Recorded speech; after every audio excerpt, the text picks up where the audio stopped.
with this. Everybody wins. Everybody wins. But let's get back to what happened to the Black Revolution. This month marks the 52nd anniversary of the 1972 Gary Black Political Convention, a moment where vast sections of Black political thought convened to attempt to strategize a Black American politics for the 1972 presidential election. From our panel member and TIR Sometimes Why Paul Prescott's article in Jacobin magazine, the Gary Convention was inspired by the changing nature of the Black civil rights struggle, the fulfillment of some.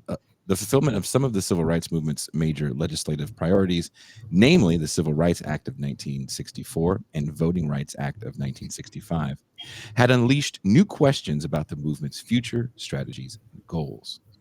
Quickly, it became clear that equality before the law did not necessarily address the systemic issues most Black people faced in the realm of employment, housing, and education.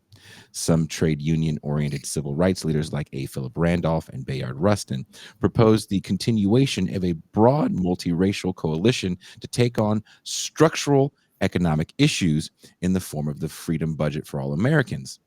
But for many others frustrated with the limitations of the civil rights legislation, Black Power became the rallying cry from 1966 onward. Again, that is from Paul Prescott's article in Jacobin. So, Pascal, what happened to our Black Revolution? I'll start with you.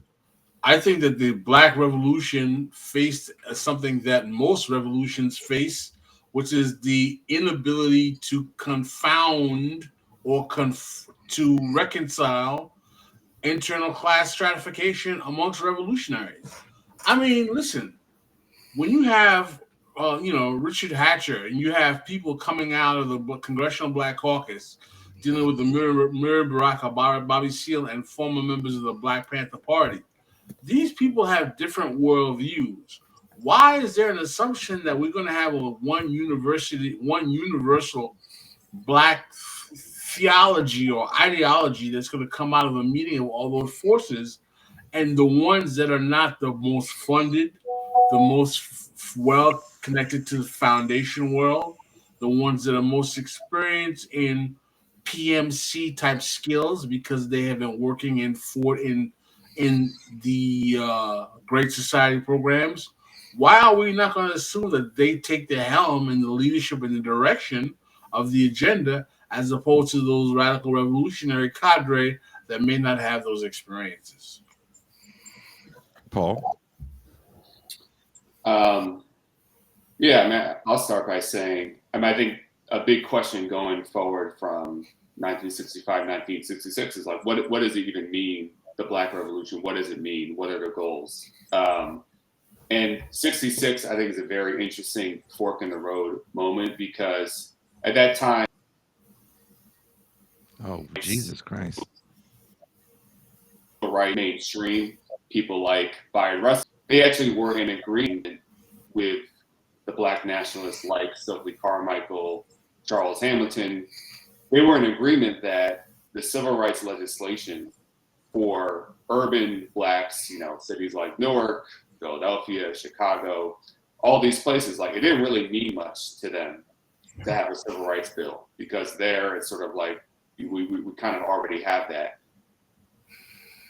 So they both that, this civil rights legislation is limited, but the question is now, where do we go? And that's where the fork in the road, where you have Randolph and Rustin kind of advocating we need not really a Black revolution, but a more full-scale revolution in the society for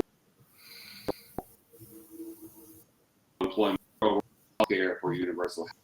And then on the other side, you have the Black Power idea of like, well, we need community control, which can mean a lot of different things. And really, Black Power kind of remains very vague, and different people and different organizations kind of tried to fill in the blanks of what that could mean. But I think, it was a failure to kind of transition to a more full-scale, comprehensive revolution that would have to, I would argue, include a broader coalition than just a Black revolution. But to Pascal's point, the cleavages started to emerge.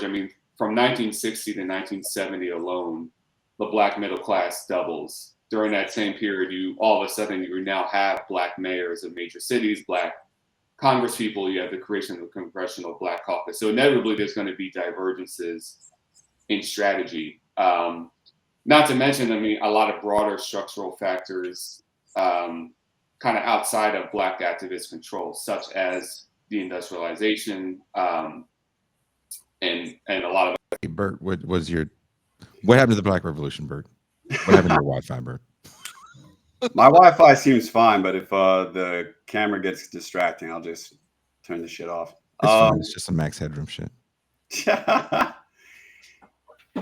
think looking at the moment I read Paul's piece, and as I'm going through it, it's just, what happened to the revolution.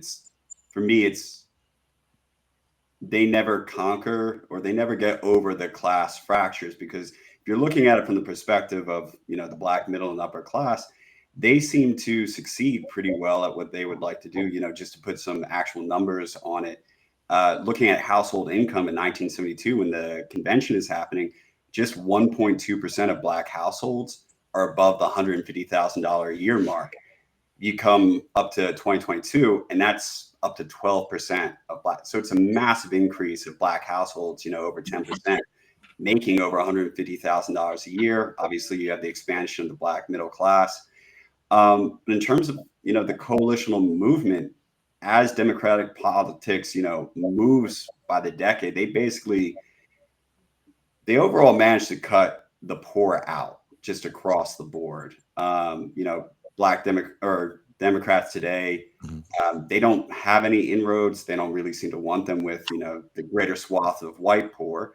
So that's not really a constituency they have to deal with. In terms of the black poor, they mostly, quoting that from Revolutionaries to Race Leaders idea, they can deal with purely the black middle and upper class to be representative of black folks. And everyone can imagine that automatically means being in affiliation with the black poor. But obviously we know in this show that that's not really how it works. So just poor folks in general get cut out of this. And so getting back to, the agenda at the Gary convention, it's who is going to care most about whether or not there's affordable housing, whether or not there's good transportation infrastructure, whether or not there's full employment. It's mostly going to be these lower working class and black folks in poverty, and they just get left behind. They don't have a lot of say as black politics moves, decade by decade.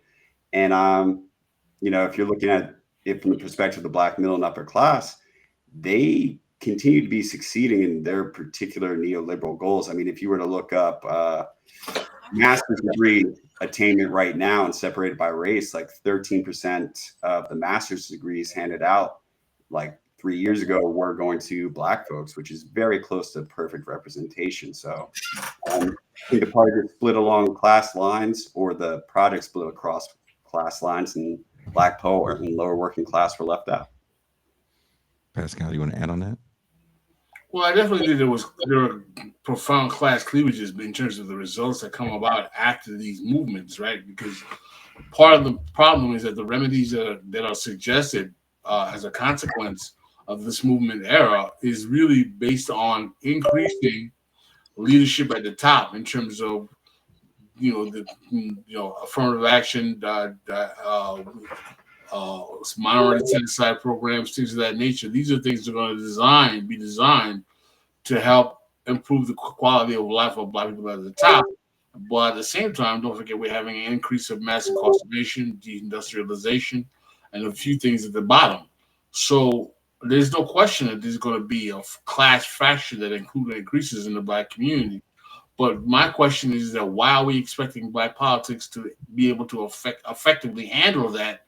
And we're still assuming that there's going to be a unified black political front after that. And that's part of the problem, is that the assumption that the unified black political front is going to be able to assume to handle the problems of 42 million black people is the problem.